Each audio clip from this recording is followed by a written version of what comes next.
Olá, gente! Hoje nós vamos falar sobre as bases. Se vocês puderem dar uma olhadinha no vídeo de ácidos, é bom para vocês relembrarem um pouquinho aquelas teorias ácido-base que eu falei para vocês. Mas aqui eu vou lembrar um pouquinho, principalmente da teoria de Arrhenius. Arrhenius dizia o quê? Que bases liberam OH-. Esse OH- é um íon, né? Que tem o nome de hidroxila. Só para relembrar, né, os ácidos liberam H+. Então é assim, os ácidos liberam H+, enquanto as bases liberam OH-. Características de coisas básicas. Sabor adstringente. O que seria um sabor adstringente? Sabor adstringente, não sei se vocês já comeram caqui quando ele tá com cica e a boca fica colando, assim. Então, esse é o sabor adstringente. Se vocês nunca comeram caqui, só pensar na banana verde. Sabe quando você vai comer aquela banana tá verde, não tem doce nenhum, fica aquela coisa horrível?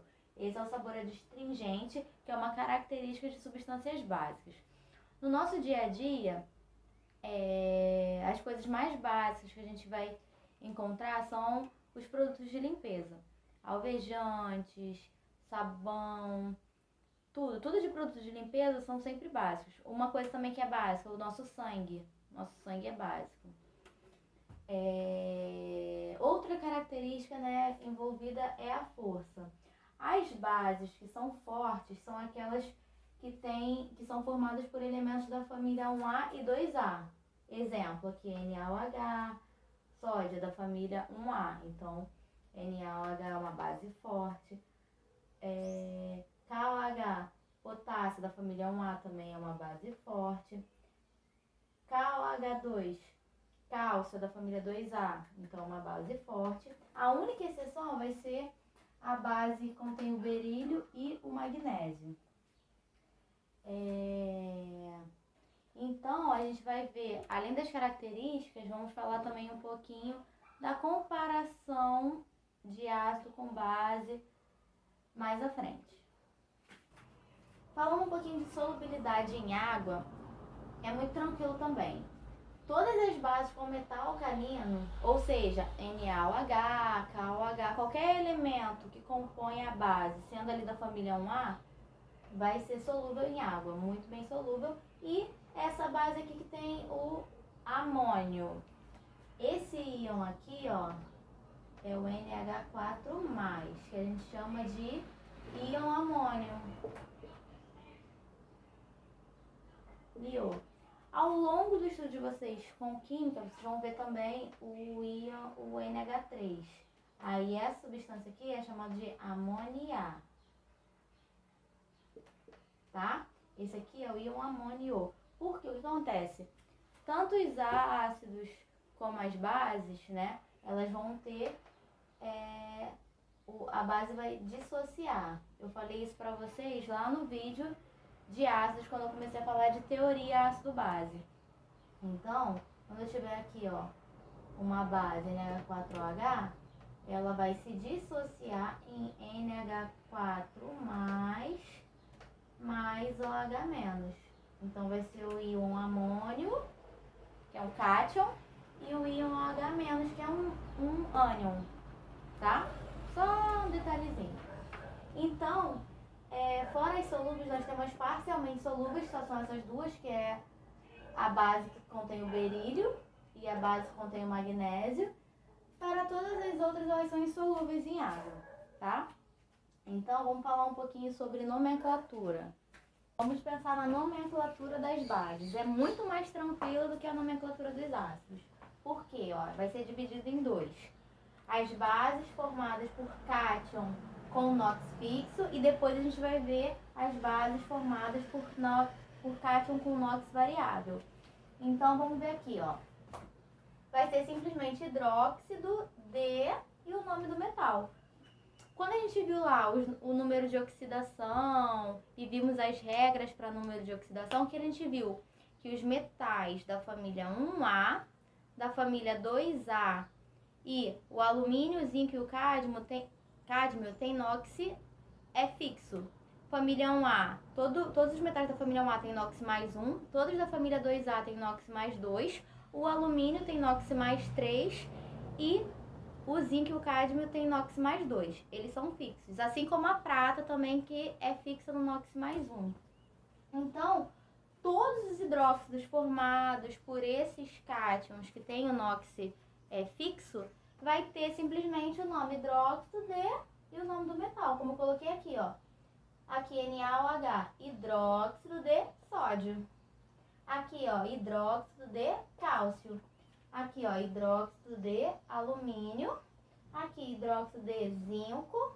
E aqui, hidróxido de potássio, tá?